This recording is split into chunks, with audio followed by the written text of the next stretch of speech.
When starting this channel, I specifically didn't want to cater to beginners because the stuff that I find the most interesting in music requires somewhat of a base of knowledge to fully understand. That being said, I think it might be beneficial to do some videos explaining the terminology I use to people who may not be familiar with it, so that my main videos can be more thoroughly enjoyed and maybe made more accessible to more people. So, welcome to my very first tutorial level. No, we already did that! Music and musical notation are as closely linked as speaking and writing, but because music is an entirely auditory medium, it's helpful to have methods of analysis that don't rely on musical notation to make sense. For instance, if I played a note, could you tell me which note it was? Unless you're one of the 0.01% of people who have perfect pitch, you probably couldn't. So if you're listening to a piece of music and you think, wow, I really like that melody line, you'd want to have some way of analyzing what it is without having to get the sheet music or figure it out for yourself on an instrument. That's where labels come in. We can label specific sounds that we can recognize without seeing the sheet music in front of us, whether they're melodies, chords, or rhythms. The problem is that everything is labeled with numbers, so it can get a little confusing at times.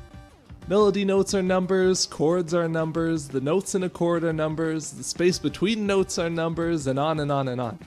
So you could say the 6th jump from the 4 to the 2 hits the 3rd and 5th of the 2 and 5 respectively, and it would make perfect sense. Right?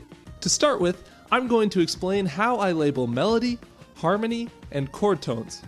Let's start with melody. All notes in a melody have a specific sound that works relative to the key of the song.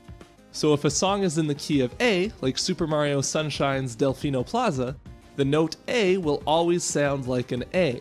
If we're in the key of C, like in the original Super Mario Bros. Theme, the note C will always sound like C. Here's the thing. In the key of C, the note C sounds the same as the note A sounds in the key of A. In both cases, the notes sound very final, very stable and consonant in the exact same way. This is because they're the note the key is named after. Whatever note feels like home base is going to be your key. In both cases, we would label the notes 1 with a little hat on it. If you took a major scale and numbered the notes up from 1 to 7, you get the labels for the melodic notes like I mentioned earlier. So in the key of A is 1, E is 5, and B is 2, etc. In the key of C, C is 1, G is 5, and D is 2. If you were just listening to a melody, you wouldn't be able to tell whether it's in the key of A or the key of C, but you would be able to tell which notes are the 1 and which are the 5 because they sound different. Granted, it does take a little bit of training to be able to recognize these sounds right away, but they are consistent no matter what you listen to. Building off of this concept, let's take a look at chords. Chords are labeled much the same way, only instead of regular numbers we use Roman numerals. Take the major scale, build a chord off of each note, and then number them up from 1 to 7. Chords operate within the exact same concept. A 1 chord always sounds like a 1 chord no matter what key you're in. Where it gets a little more complex is the quality of the chords, whether they're major, minor, dominant, and so on. If you're only using notes from your major key, the 1, 4, and 5 are always major, and the 2, 3, and 6 are always minor. That's how we decide whether to use uppercase or lowercase Roman numerals for the notation. Oh, what? The 7. We don't really talk about the 7. But most of the time, a song doesn't just use notes from one key. So the 4 can be minor, the 2 can be dominant, basically the world is your oyster.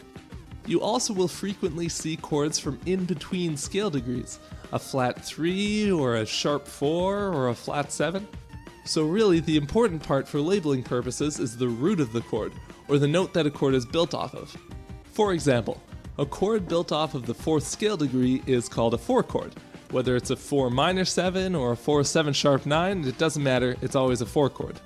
If you want to start analyzing music yourself, analyzing chord progressions is probably the easiest place to start. When you turn everything into Roman numerals, you start to see the patterns and relationships between the chords better. You see when things are coming in from outside the key, and you can ask yourself why, and you can see that different songs will use the same types of chords or the same chord progressions. Speaking of different types of chords, these chords are all defined by the notes that are used to build them. These notes are called chord tones. The notes in a chord relate to each other in much the same way that notes in a key relate to each other. All chords have a root. 90% of the time, this is the lowest sounding note in a chord.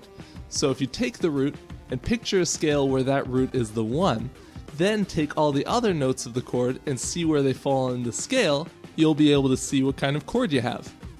If your chord has the 1st, 3rd, and 5th, it's a triad. If the 3rd is a major third away from the root, it's a major triad. If you flatten the 3rd, you get a minor triad. If you flatten the 5th too, you get a diminished chord, which is, we don't talk about diminished chords. So if you see an A, C sharp, and E being played at the same time, it's most likely an A major triad because those notes are the 1st, 3rd, and 5th of the A major scale. If you see a G, A flat, E, and B flat played at the same time, well, you'll just have to figure out for yourself what the hell that is. Naming chords can get pretty complicated depending on the style of music, so just suffice it to say that labeling these chord tones with numbers can be very useful.